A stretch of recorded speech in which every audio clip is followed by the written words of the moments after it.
Hi there, this is Solitude Ronin from Solitude Ronin Films, and welcome to another random review.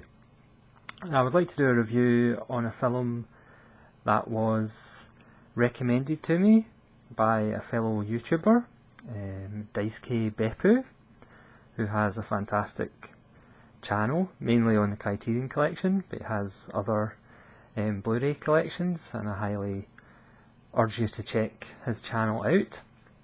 And also a couple of groups on Facebook, Criterion Now and Criterion Considered, who had a lovely reaction when I posted a picture of this film, the fact that I hadn't seen it and I was going to watch it.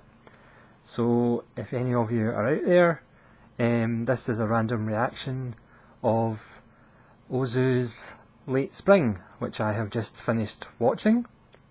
This is Criterion Blu-ray, and it has an audio commentary, and it has Wim Wenders' documentary about Ozu, which I haven't watched.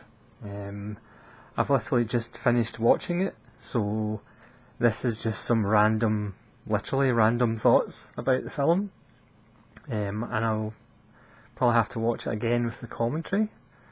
My initial reaction to it is it's a beautiful film.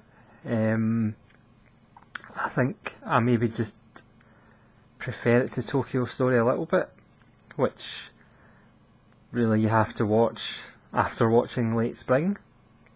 So it's the story of a father and daughter. The father's a widower, and he's trying to marry his daughter off. And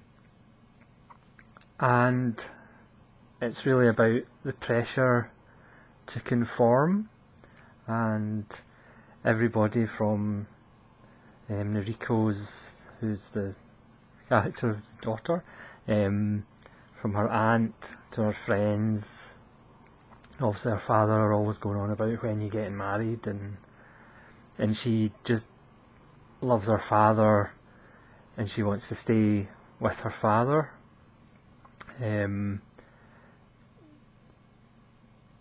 It's a beautiful film. There's some beautiful imagery in it. Again, I apologise if I'm just going to be rambling randomly about it, but I have literally just seen it. So he does nice things like this conversation about marriage by using baseball as a metaphor. So there's lots of striking out from one of our friends whose marriage failed. And then of course Ozu cuts to a kid's baseball game. There's lots of nice shots of kettles and hats.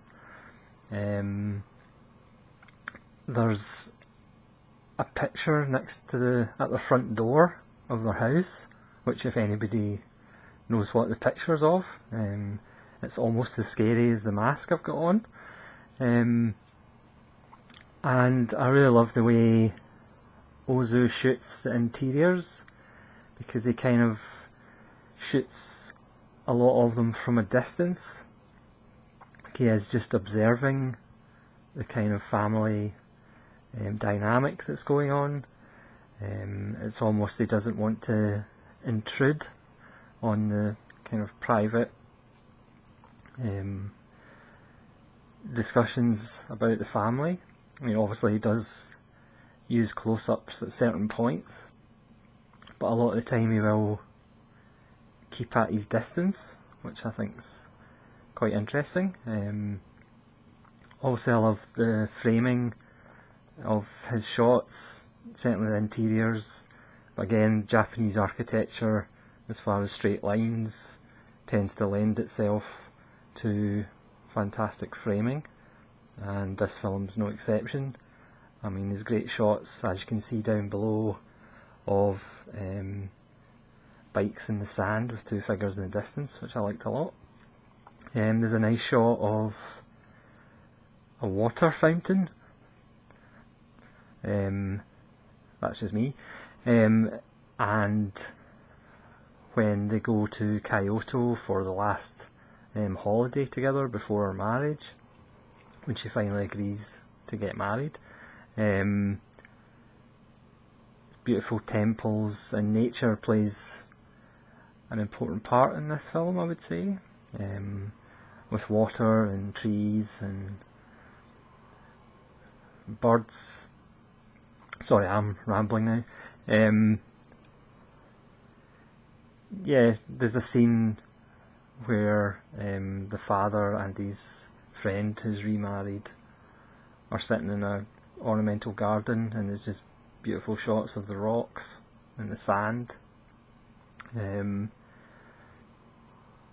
Yeah, I'm rambling now.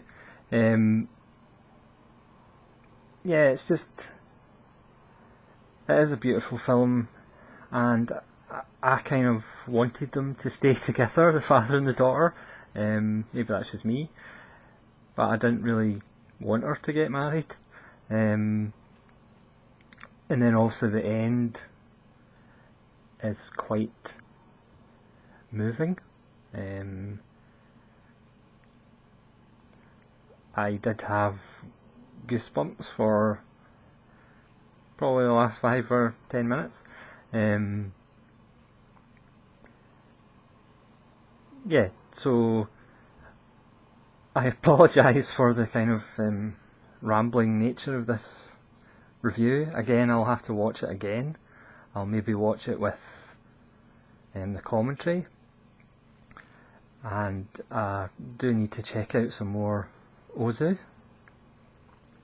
And I just want to thank Daisuke Beppu again for recommending it, and I hope to do more random reviews. Maybe not as many hot takes after just watching a film. I'm not sure how entertaining that is. So I would highly recommend this film. It's just quite beautiful. The print, I mean, this was made in 1949, so it's coming up for 70 years old. The print is pretty good. I mean, it's pristine in places, but there's obviously a bit of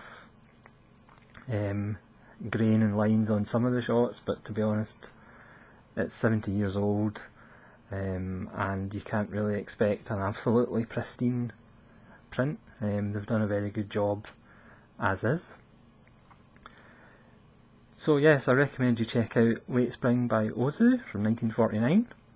I apologise for the rambling nature of the video.